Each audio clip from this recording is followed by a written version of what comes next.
Hello friends, के S R academy commerce institute के YouTube channel पर एक बार फिर से आपका हार्दिक स्वागत है। आज की वीडियो में हम कवर करने वाले हैं accrued expenses and accrued incomes क्या होती है और इन दोनों के बीच में क्या डिफरेंस होता है और अकाउंटिंग के अंदर इसका किस तरह से इफेक्ट दिया जाता है। जैसा कि हम सभी जानते हैं, हमारा जो अकाउंट होता है वो एक्यूरल बेसिस के ऊपर रिकॉर्ड किया जाता है। Accrued expenses are revenue that are earned in one accounting period, but cash is not received until another accounting period. Accrued expenses are expenses that have been incurred in one accounting period but won't be to until another accounting period. अब इसको समझते हैं sir. हमारा जो account होता है वो अक्यूरल accounting basis पर काम करता है। अब ये अक्यूरल अकाउंटिंग बेसिस क्या होता है सर? एक्यूरल अकाउंटिंग बेसिस का मतलब होता है कि जो एक्सपेंसेस जिस ईयर का है आप उस ईयर में उसे रिकॉर्ड कर लें, चाहे उसका पेमेंट आप अभी कर रहे हैं या फिर आप बाद में करेंगे। अब बाद में कहने का मतलब हमारा जो फिनेंशियल ईयर होता है वो अप्रैल से लेके मार्च तक होता है। अगर इसके बीच में अगर हम कोई भी एक्सपेंसेस करते हैं और उसका पेमेंट अगर हम मार्च तक पे कर देते हैं तो एक्रूड एक्सपेंसेस नहीं, एक नॉर्मल एक्सपेंसेस माना जाता है। फॉर एग्जाम्पल, हमने एक सितंबर में कोई गुड्स परचेज किया था या कुछ भी किया था, हमने सितंबर में कोई एक्सपेंसेस किया था जिसका पेमेंट हमने मार्च तक कर दिया था, मार्च तक हमने पे कर दिया था, ये एक नॉर्मल एक्सपेंसेस हो गया। लेकिन एक्रूड एक्सपेंसेस का मतलब होता है कि फॉर एग्जांपल जनवरी में आपने किसी से एडवर्टाइजमेंट की, किसी से एडवर्टाइजेंस ली और उसका पेमेंट आप मार्च के बाद यानी कि नेक्स्ट अप्रैल मंथ में करेंगे। तो यहाँ पे जो ईयर है ये चेंज हो जाता है, फिनेंशियल ईयर चेंज हो जाता है।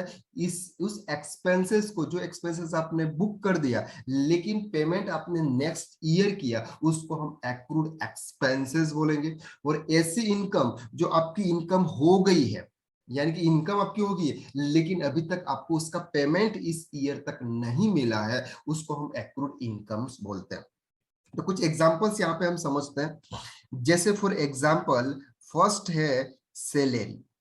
सैलरी जो होती है ये मार्च की सैलरी हम नेक्स्ट अप्रैल ईयर यानी कि नेक्स्ट ईयर में पे करते हैं, अप्रैल में पे करते हैं। जब यहाँ पे हमारा ईयर चेंज हो जाता है उसको हम बोलते हैं एक्रूड एक्सपेंसेस। नेक्स्ट है for example wages, like that rent, like that electricity. ये जो एक्सपेंसेस होते हैं यानी कि जो फिक्स मंथली एक्सपेंसेस होते हैं उसको हम नेक्स्ट ईयर पे करते हैं। मार्च का जो भी एक्सपेंसेस होता है उसको नेक्स्ट ईयर पे किया जाता है, उसको हम बोलते हैं एक्रूड एक्सपेंसेस। तो एक्रूड एक्सपेंसेस की एंट्री कैसे होती है? Simple, salary account debit to salary payable. As it is अब बात करते हैं इनकम की।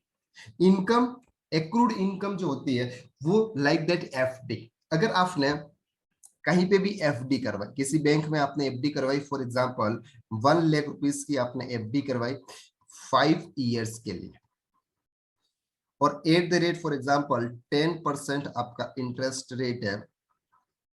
अब ये जो 10% हर मंथ ईयरली आपको 10,000 रुपीस इंटरेस्ट पे किया जाता है, लेकिन ये आपको कब पे किया जाएगा? ये जब पे किया जाए जब आपकी एफडी मैच्योर होगी। कब पे किया जाएगा? जब ये एफडी आपकी मैच्योर होगी। तो जब एक साथ हमको 50,000 रुपीज यहाँ पे लास्ट में एंड ऑफ द ईयर मिले, एंड ऑफ द 5 ईयर हमको मिलने वाला है, तो क्या उस समय हम रिकॉर्ड करेंगे? नहीं सर, इनकम तो हमारी ये 10,000 रुपीज की हो चुकी है, इसलिए उसको हमें रिकॉर्ड कर लेना है। पेमेंट चाहे हमें 5 साल बाद मिलेगा, तो हम इसको रिकॉर्ड करते हैं। रिकॉर्ड करने के लिए आपके पास में बहुत सारे अदर ऑप्शंस लेजर्स यूज कर सकते हैं। हम यहाँ पे कर सकते हैं for example accrued income debit to interest on FD. अब ये जो एक्रूड इनकम है उसका जो हेड होगा वो करंट एसेट्स होगा, और इंटरेस्ट ऑन एफडी है उसका जो हेड होगा वो पीएनएल यानी कि इनकम होगा। प्रॉफिट एंड लॉस अकाउंट के क्रेडिट साइड्स में आएगा इनडायरेक्ट इनकम के रूप में। अब एक्रूड इनकम्स का दूसरा लेजर्स भी आप डायरेक्ट एफडी के साथ भी उसको ऐड कर सकते हैं, एफडी अकाउंट डेबिट, जब मैच्योर होगी तो एफडी अकाउंट्स को हम क्रेडिट करके बैंक अकाउंट्स को हम डेबिट कर देंगे। तो नेक्स्ट लेक्चर्स में आपको मैं एफडी की किस किस तरह से एंट्रीज होती है वो एंट्री में आपको नेक्स्ट लेक्चर्स के अंदर कवर करवाऊंगा। तो आई होप कि आपको यहां तक क्लियर हो चुका है एक्रूड एक्सपेंसेस और एक्रूड इनकम्स क्या होती है और उसको किस तरह से रिकॉर्ड किया जाता है। अगर आपने हमारे चैनल को सब्सक्राइब नहीं किया है तो प्लीज रेड बटन पर क्लिक कर इस चैनल को सब्सक्राइब कर लें, ताकि आपको accounting, Tally, GST, income tax, TDS, TCS, PL, payroll, PAPSIC, advance access related video आपको इस चैनल के ऊपर मिलने वाला है। तब तक के लिए थैंक यू सो मच।